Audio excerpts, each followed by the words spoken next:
तू ही निरंकार, मैं तेरी शरण हाँ मैनू बख्श ले। यही जबते मेरा 22 साल 24 साल का समय निकल गया, गुरगद्दी पर हमको बैठाया जाता था, तब हमारे दोनों पैर पर, एक पर बहनें और एक पर भाइयों का लाइन लगता था।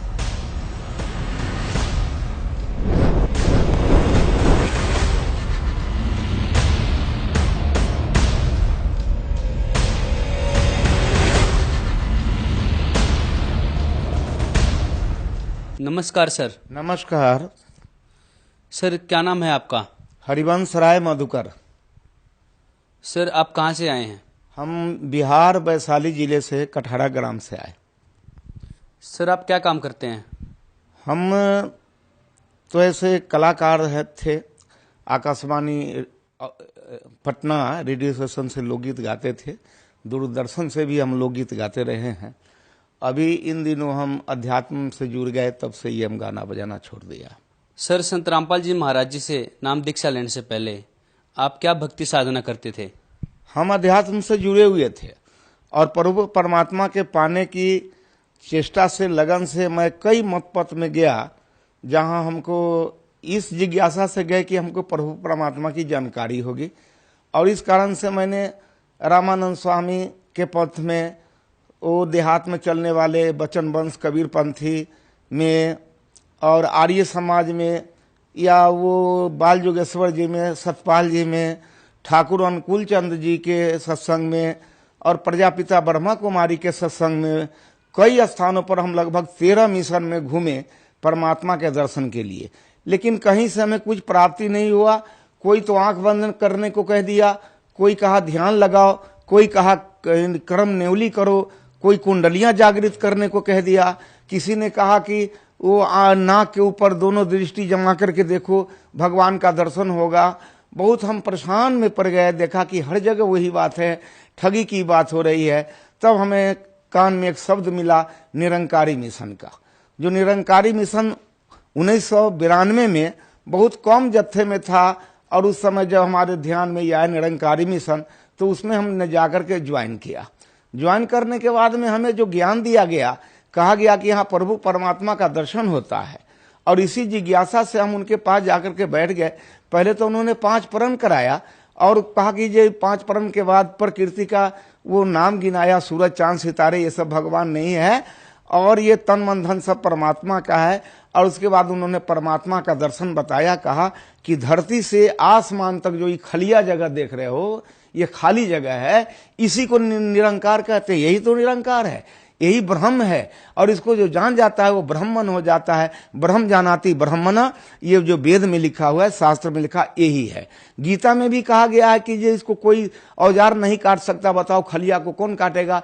ये बम इसको कौन मारेगा? ये किसी तरह से नाश नहीं होता है। यही परमात्मा है, और इसी को मैं सच्चा मान करके इसकी भक्ति करने लगा। और सन 1992 में मैंने 27/12/92 को ज्ञान लिया था, और 24 साल तक इस भक्ति में लगा रहा।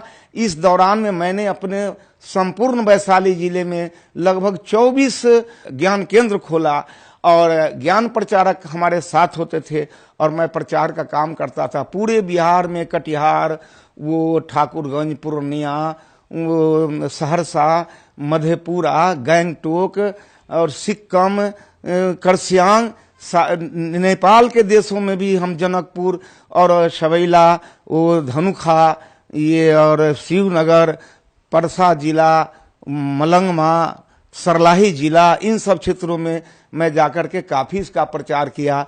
और लगभग 18 सत्संग तो अपने वैशाली जिला में बनाए। लगभग 10 से 12 हजार लोगों को मैंने प्रभावित करके उनको इस ज्ञान से जोड़ा। सर, अभी आपने बताया कि आपने 24 ज्ञान केंद्र खोले, तो सर आपने किस पंथ के 24 ज्ञान केंद्र खोले थे?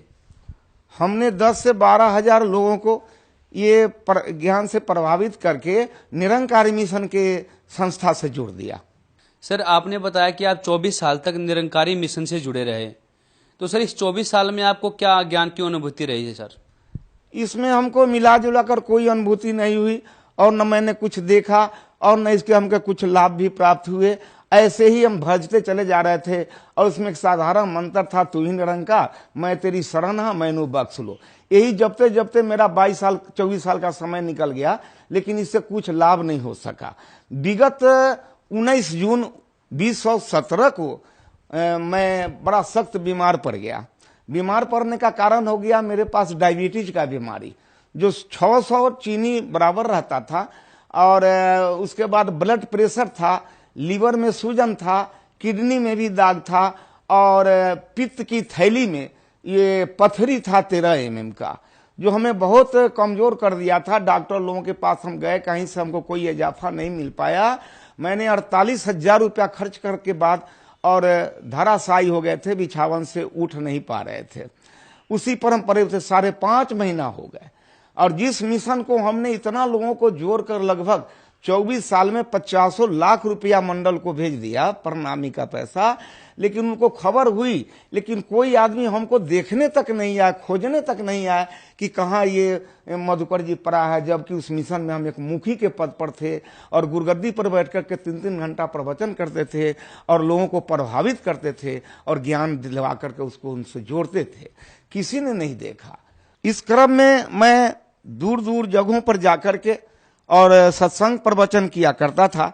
गुरगद्दी पर हमको बैठाया जाता था, वहां से हम अध्यात्म प्रवचन करते थे, गीता से, रामायण से, कुरान से, पुराण से, वेदों से, शास्त्रों से कह करके लोगों को प्रभावित करते थे। कभी कभी इतने जिज्ञासुओं का भीड़ हो जाता था कि नमस्कार करने में लाइन बन जाती थी और बड़ी भीड़ हो जाती थी।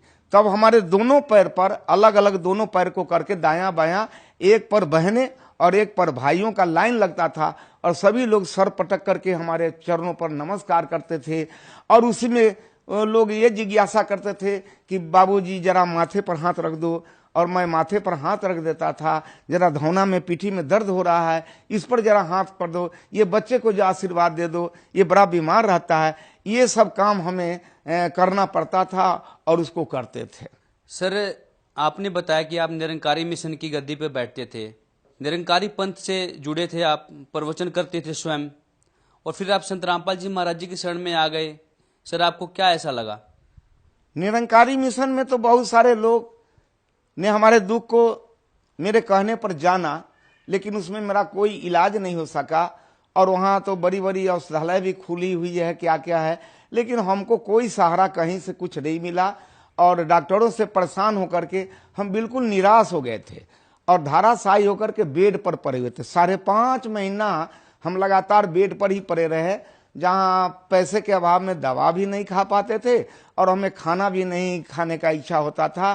केवल पानी पी के, दूध पी के, एक आध रोटी किसी तरह से खा करके हम पानी पी लेते थे। इसी बीच में हम सोचे कि अब हम नहीं बचेंगे। एक साथी मेरा पंजाब रहता है, वो जब लौट के घर गया तो हमसे भेंट करने गया। जाने के बाद कहा कि आपने कैसी हालत बना ली, बताइए, भगवान का भक्ति करते हैं, ये हालत आपका बन गया है, तो ये कैसे हो गया? हमने कि ऐसे ही हो गया, अब हम क्या करें। तो उन्होंने एक किताब हमको दिया पढ़ने के लिए, और वो किताब का नाम था ज्ञान गंगा।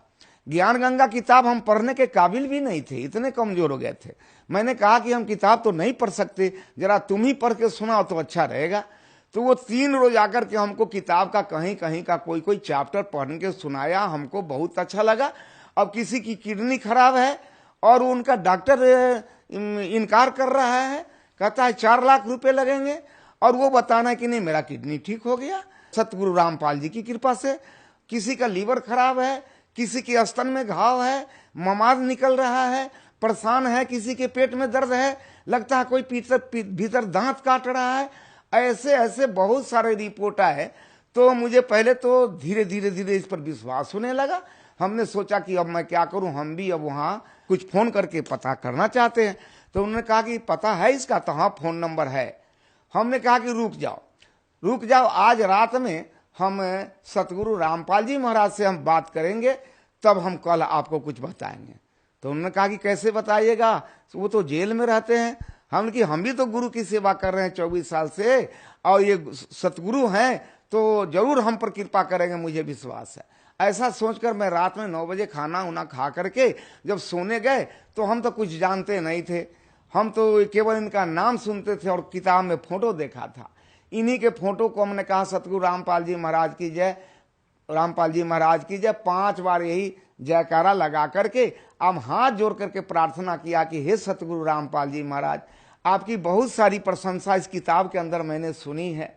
बहुत सारे लोगों का बीमारी भी खत्म हो गया है, मेरी भी बीमारी खत्म करो और मुझे भी ठीक कर दो।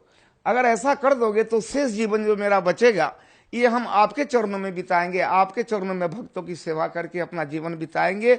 और ऐसा करिए कि मैं बहुत दुखी हो गया हूं, अगर ठीक करना है तो आज रात में आकर के आज रात भर में ही हमको ठीक कर दीजिए। 2, 4, 10 रोज लगाइएगा तब इस चीज को हम नहीं मानेंगे। ऐसा प्रण करके हम सो गए। कई दिन नींद भी नहीं आ रही थी, उस दिन नींद भी बहुत अच्छा पड़ा। 3:30 बजे भोर की बात है कि हम जहां सोए हुए थे उसी में निरंकारी आश्रम चलता था, हर रविवार को सत्संग चलता था। तो रात में 3:30 बजे ये सतगुरु रामपाल जी महाराज वहां पहुंच गए। सादा पैजामा, हाफ कुर्ता, गमछा रखे हुए और कुर्ते का रंग थोड़ा हल्का गेरुआ रंग का पहने हुए, हाफ कमीज, और कुर्सी खींच करके उसी जगह बैठ गए। कुर्सी के खींचने का आवाज हमको कान में मिला और तब आवाज सुन करके हमारी आंख खुल गई। हम देखते हैं कि अरे कुर्सी कौन खींचा। देखते हैं कि सामने में सतगुरु रामपाल जी महाराज बैठे हैं। जैसे वो बैठते हैं उसी तरह से एक पैर पर दूसरा पैर रख करके दोनों हाथ एक साथ करके लगता है जैसे कोई मंत्र कर रहे हो या कुछ कर रहे हो, बैठे हुए हैं। मैंने सोचा कि मैं स्वप्न देख रहा हूं कि वास्तव में जागृत अवस्था में हूं, यह समझ में नहीं आया और मैं उनके चरणों में जाकर के नमस्कार किया। फिर उन्होंने पूछा बड़े प्यार से कि बेटे क्यों बुलाए हो हमको। हमने कहा कि दास तो सब 9 बजे रात में ही सब बात आपके चरणों में रख के सो गया है, आप तो अंतर्जामी भी हैं, आप यहाँ आ भी गए, अब हमसे क्या पूछ रहे हैं कि क्या बोला। तो नहीं, तुम ये बोला कि हमको ठीक करना है तो रात भर में ठीक कर दीजिए और नहीं तो 2-4 रोज में करेंगे तो हम नहीं मानेंगे। हम कि जी सरकार ऐसा तो दास बोला है, अब मरता क्या ना करता, बीमारी को तो लाजिम है अच्छा होने का, इसी तत्परता में हम आपके सामने ऐसा बोला है। हो सकता है गलती ही हो गई है, तो आप पिता तुल्य हैं, पिता है ही, आप हमारे माफी करके और हमको ठीक कर दीजिए। हम तो फिर भी यही कहेंगे। हंसने लगे, कहे कि बेटे तुम्हारे सर पर बहुत सारे भार हैं, बहुत सारे बोझ लाद लिया तुम, ये बताओ तुम्हारे चरणों में कितने आदमी का सर गिरा है। हमने कहा इसकी कोई गिनती नहीं है, अनगिनत है। वो 50,000 हजार लाखों लोग इस पर माथा पटके होंगे, इस चरण पर, इसका कोई ठिकाना नहीं है। अब बताओ इतने दिन का जटिल बीमारी तुम कहता रात भर में ठीक कर दो, ठीक तो हो जाओगे। तू नाम दीक्षा ले ले, भक्ति कर, मर्यादा में रह, तू ठीक हो जाएगा। और मेरे पास आ गया तो मैं कुछ होने वाला नहीं, घबराओ नहीं। और ये सब पूछ करके और हमको कहे कि जब ठीक है, जब ऐसी ही बात है तो फिर कल से तू ठीक हो जाओ। ऐसा कह के हमारे सतगुरु रामपाल जी महाराज जो आकर के हमको बताए और वहां से चले गए। जाने का भी क्रम देखा तो अद्भुत लगा हमको। जैसे हनुमान जी एक पैर नीचे सीधा करके और एक पैर मोड़ करके और ऊपर दक्षिण की दिशा में इस तरह से उड़ गए। बहुत देर तक हम खड़ा होकर देखते रह गए जब तक आंख से ओझल नहीं हुआ और दक्षिण दिशा की तरफ कुछ चले गए। मैं फिर चौकी पर बैठ गया। जो 6 महीना से उठ नहीं पा रहा था, खा नहीं पा रहा था, चहल टहल नहीं पा रहा था, मैंने अपने बाजू पर बाजू रख के अंदाज किया कि मेरी क्या हालत है। तो मैं अपने में बहुत दुरुस्ती पाया, ताकत पाया और हमको लगा कि कोई नई ताजगी आ गई। और मैं बिछावन पर से उठ करके, सामने मेरा रोड है, उसी रोड पर चला गया और 4 किलोमीटर पैदल हम चले गया, घूम करके टहल के 4 किलोमीटर चले आए। मैंने गऊओं को बांध दिया पानी डाल करके और उसको बांध करके नादी पर खाने के लिए लगा दिए, अपना मुंह भी धो लिया और स्नान भी कर लिए। फिर पत्नी के पास आए तो हमने कहा कि, तो देख करके बोली कि क्या कर रहे हैं आप, कहीं मुंह के भरे गिर जाओगे, तुम्हारा 6 महीना से बीमारी आदमी है, कौन सा नाटक कर रहे हैं। उनकी नाटक नहीं कर रहा हूं, हमारे पास अभी सतगुरु रामपाल जी महाराज का दर्शन हुआ, वो आए थे और आकर के हमको ठीक होने का वरदान दे दिया कि कल से तुम ठीक रहोगे, इसलिए मैं आया हूं, आज मुझे खाना बनाकर खिलाओ। तो कहा कि जो आदमी खाना नहीं खा रहे हैं, 3 महीना से खब्बे न करते हैं, कोई चीज खाना देते हैं तो बिगड़ जाते हैं, गुस्सा करते हैं, अभी खाना कैसे खा लीजिएगा। हमने खिलाओ ना, हमको बहुत भूख लगी है महाराज, हम खाना खाना चाहते हैं। वो खाना बनाने लग गई और हम उस दिन से प्रतिदिन कुछ न कुछ अच्छे ही होते जा रहे हैं, अच्छे ही होते जा रहे हैं। मैंने 13 रोज रास्ता देखा कि मैं ठीक तो हो गया हूं, नाम दान लूं कि नहीं लूं, ये टेम्पोररी ठीक हुआ हूं कि परमानेंट हो गया हूं, यह मुझे पता नहीं चल रहा था। तो हम 13 रोज इसका इंतजार किया। 13 रोज बिल्कुल मैं ठीक ठाक रहा, 14वां रोज भी ठीक रहा। तब जाकर के हम, ये 2 अक्टूबर की बात है, रात की घटना है, 15 अक्टूबर को मैंने जाकर के नामदान केंद्र में, वहां समस्तीपुर ठारा गोपालपुर में नामदान ले लिया। जब ये ज्ञान को मैंने देखा तो मैं तो दंग हो गया। वो जहां जहां लोग बताते थे, किसी ने कहा कि ये श्वास चल रहा है ये भगवान है, किसी ने आंख जांच दिया कहा इसमें लाइट आता है सो भगवान है, किसी ने ऊपर ताकने को बताया, किसी ने कान मूंदने को बताया, और यहां जो ज्ञान बताया गया कि नहीं नहीं प्रभु साकार है और इसको तू देख लो। जब इस ज्ञान को मैंने देखा तो मैं दंग रह गया और हक्का बक्का हो गया कि दुनिया में कैसे कैसे लोग किस किस तरह के भगवान दिखलाते हैं, न जाने कहां कहां से चुन चुन करके कैसे कैसे भगवान लेकर के दिखलाते हैं। कोई नकली भगवान दिखलाते हैं, कुछ करते, सब कुछ देखते देखते हमको यहां समझ में आया कि असली भगवान ये है। और उन्होंने कहा कि कबीर इज गॉड, यही है कबीर, इसको देखो। और इसका प्रमाण ऋग्वेद में बताया, और इसका प्रमाण अथर्ववेद में बतलाया, इसका प्रमाण गीता में भी बतलाया, इसका प्रमाण वो शास्त्रों में बतलाया, उपनिषद तक में बतलाया, देवी भागवत पुराण में भी बतलाया। सबको समझा बुझा करके सत्संग करा करके तब मुझे ज्ञान दिया। और ज्ञान लेने के बाद मैं बड़ा प्रसन्न हुआ। मेरे कलेजे में, ये पित्त के थैली में जो पत्थर था, वो पत्थर का दर्द कभी कभी हमको होता था। जब हम सेकेंड बार पेशी में यहाँ आए हिसार फरवरी महीने में, तो वहां से हम चले आए। ट्रेन में हमको वो दर्द होने लगा, दर्द से हम बेचैन हो गए। हम किसी तरह से हिसार पहुंच गए, वहां पेशी लगाए। लौटने के बाद भी हमको खाने की इच्छा नहीं हो रही थी। हमको लगा कि फिर पहले जैसा बीमारी हो गया और ये दर्द हो गया। हमारे साथ के लोग बहुत खाने को प्रयास किया, हमने कुछ नहीं खाएंगे, मेरा तबीयत ठीक नहीं है। जब दिल्ली से बिहार जाने के क्रम में 5-6 स्टेशन जब आगे गाड़ी बढ़ गई कानपुर के लगभग, तो रात में एकाएक वो रामपाल जी महाराज सतगुरु फिर ट्रेन में आए। और मैंने देखा कि वो आए, आने के बाद में लगता था कि वो किसी को खास व्यक्ति को खोज रहे हैं। आते आते मेरे बेड के पास चले आए। सीट पर मैंने खिड़की की तरफ सिर करके सोया हुआ था, चित्त पड़ा हुआ था।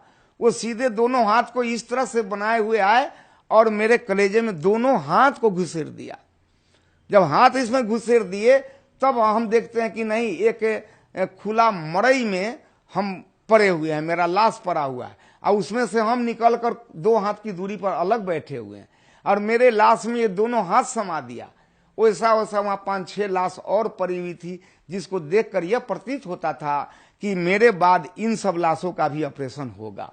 दोनों हाथ निकाल करके वो ये क्या कहते हैं, शकरकंद के कच्ची काटा हुआ जैसा, बहुत थाक जैसा, एक थाक निकाल करके इधर रख दिया, इधर से निकालकर थाक इधर रख दिया, और दोनों को खूब मलमल करके, और उसमें से लार जैसा लस्सेदार उसमें से झाग निकाले, बोतल में पानी रखे हो तो बोतल से पानी रख रख के मलमल के, और सबको साफ किया। जेब से रुमाल उजला निकाल करके सबको एक एक करके पोंछ को फिर थकिया करके पोंछ कर, और मेरे कलेजे में बाएं साइड में फिर थकिया दिया, इधर वाला भी पोंछ कर दाहिना साइड में थकिया दिया, और उंगली से ऐसा ऐसा ऐसा ऐसा करके मानो जैसे सिलाई कर दिया। और सिलाई करके हाथ से इस तरह से पोंछ दिए तो वो घाव भी लगा, खत्म हो गया। सुबह में हम उठे, लोग पूछे कि मधुकर जी आप रात खाना नहीं खाए, आप कुछ खाओगे? हमने यहाँ खाएंगे, इच्छा है? हमने की बहुत इच्छा है। क्या खाओगे? हम जो खिला दो, भात खिला दो, दाल खिला दो, वो रोटी सब्जी खिला दो, चूड़ा दही, जो खिलाओगे हम खाएंगे। लोग कहने लगे कि आप कोई चीज खाना नहीं चाहते थे, अभी सब कुछ खाना चाह रहे हैं, ये कैसे हो गया?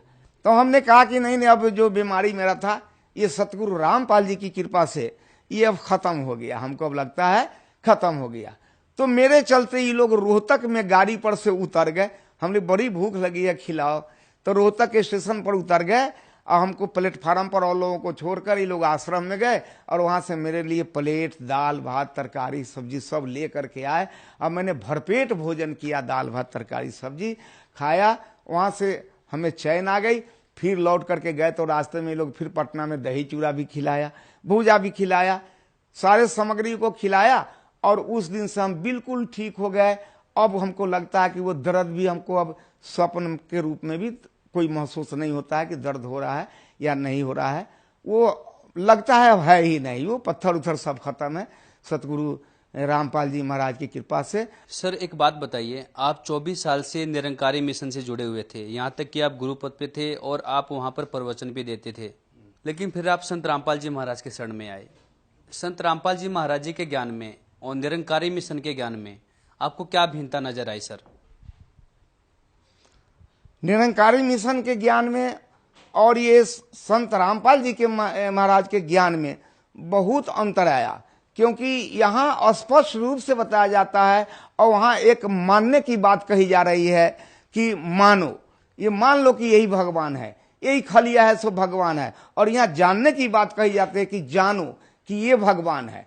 यहाँ दिस की बात है, यह की बात है, वहाँ दैट की बात बताई जा रही है कि वह भगवान है। अब पता नहीं वो कहाँ है, सातवां आसमान के ऊपर है या नीचे है, क्या है नहीं है, कुछ भी नहीं है। सर जो श्रद्धालु आपको देख रहे हैं और जो श्रद्धालु निरंकारी मिशन से अभी भी जुड़े हुए हैं, आप उन्हें क्या संदेश देना चाहते हैं? जैसे कि दास 24 साल अपने जीवन का मूल समय, जवानी का समय इस निरंकारी मिशन में फंस करके कहां कहां अपने पूरे बिहार के बाहर भी, नेपाल के देशों में भी जाकर के कई जगह स्थानों पर जाकर के प्रचार प्रसार किया। अपना जीवन तो गंवाया लेकिन अपनी खुद रक्षा नहीं कर सका। आप लोगों को मालूम है, अच्छी तरह आप जानते हैं कि पिछले वर्षों में निरंकारी मिशन के प्रवर्तक सम्राट मुखिया जो जिनके द्वारा ये सत्संग का कार्यक्रम चल रहा था, वो खुद ही ये डेनमार्क में 4 चक्के गाड़ी पर एक्सीडेंट होकर के मर गए। दास को बड़ा झटका लगा कि जिनके भरोसे पर मैं मोटरसाइकिल चलाता हूं और उनका नाम लेता हूं कि हे परमात्मा आप मेरी रक्षा करो, आप मेरी रक्षा करना, उनके नाम पर मैं खुद गाड़ी चलाता हूं और जो गाड़ी से एक्सीडेंट करके मर गए तो मेरा क्या होगा, मेरी रक्षा कौन करेगा। और मेरे जेहन में ये बात आया कि जो स्वयं का मक्खी नहीं उड़ा सकता वो मेरा कुकुरमाची क्या उड़ा देगा। और बड़ा ठेस पहुंचा मुझे और तब से मैं संकल्प लिया कि नहीं नहीं नहीं, इस मिशन को तो कल छोड़ना है। अभी भी हमारे जितने इसके अंदर में बैठे हुए लोग, चाहे संसारिक हों या जगत हों या भगत हों या हमारे निरंकारी मिशन के लोग हों, मैं उनसे ही प्रार्थना करूंगा कि मेरे जैसे सोचा बेचारी करके, बिना जाने बिना पहचाने झूठी बड़ाई करके अपना 24 साल का जो मैंने जीवन नाहक में बर्बाद कर दिया और बीमारी का शिकार बन गया, लेकिन कोई मेरी हाल पूछने के लिए नहीं आया कि तुम्हारी क्या हाल है। कोई 10,000 रुपया मेरा मदद नहीं कर सका। ऐसे जगह पर मैं पड़ा हुआ था। इसलिए हम फिर पुनः आपके सर्वन शक्ति में ये आवाज को पहुंचा रहे हैं कि आप नकली से बच करके असली में आकर के सतगुरु रामपाल जी के शरणों में आकर के अपना हर तरह से अपना कल्याण करें। सर आपको पूरा विश्वास है कि आपके गुरु संत रामपाल जी महाराज जेल से बाहर आएंगे? क्या निर्दोष है? पूरा विश्वास है। जब हमारे इतने बड़े बीमारी से वो हमको निकाल सकते हैं, हमारे पित्त के थैली में से पत्थर निकाल सकते हैं हाथ पेश करके बिना छुरी का। डॉक्टर कह रहे थे कि चाकू लगेगा तुम मर जाओगे, तुम तो चीनी का बीमारी है।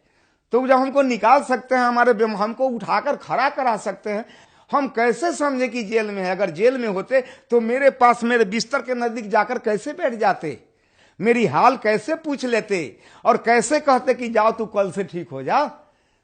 अगर वो जेल में होते तो कैसे निकल करके चले आते। आज मैं मोटरसाइकिल चलाता हूं और सत्संग में जाता हूं, हर काम मैं कर रहा हूं उनके कृपा से। तो क्या वो बाहर आएंगे? ये बड़ी बात है। इस हमारे साथ जो घटना घटी इससे बहुत छोटी बात है। वो यहाँ आकर के ही रहेंगे और उसमें ज्यादा दिन नहीं है, बहुत शीघ्र ही आएंगे। सर यदि कोई श्रद्धालु आपसे बात करना चाहे तो क्या आप अपना फोन नंबर बता सकते हैं? हाँ बिल्कुल बता सकता हूं। मेरा फोन नंबर है, लिखिए 80 5 12 90 7 90। सर संत रामपाल जी महाराज जी से यदि कोई श्रद्धालु नाम दीक्षा लेना चाहे तो कैसे ले सकते हैं? ले सकते हैं। अभी उनके बहुत सारे चैनल चल रहे हैं, जिस चैनल पर इनका प्रोग्राम बराबर होते रहता है, शाम में होता है, दोपहर में होता है, तो आप उस पर ध्यान देंगे तो चैनल चलते हुए वो नीचे में उनका फोन नंबर आता है, जहां जहां उनका आश्रम, सतलोक आश्रम, और उसका फोन नंबर उस पर नीचे लिखा रहता है। उसी फोन नंबर को आप नोट कर लीजिए और उसी फोन नंबर से आप पूछ लीजिए, आपको बता दिया जाएगा कहाँ एरिया है, किस जगह रहते हैं, आपके नज़दीक में कौन सा नामदान केंद्र नज़दीक पड़ेगा। वहाँ जाकर के आप आसानी से ज्ञान ले सकते हैं, नामदान ले सकते हैं और अपने जीवन को बदल सकते हैं, अपने जीवन को सुहेला कर सकते हैं। आप जिस वासी देश का हैं, अपने देश को आराम से आप जा सकते हैं। आपको पहुंचाने वाला आपको सारथी मिल गया है, आपको पहुंचाने वाला वो सतगुरु रामपाल जी मिल गया है, जो इस आत्मा को अमरलोक पहुंचाता है। बहुत बहुत धन्यवाद सर। धन्यवाद।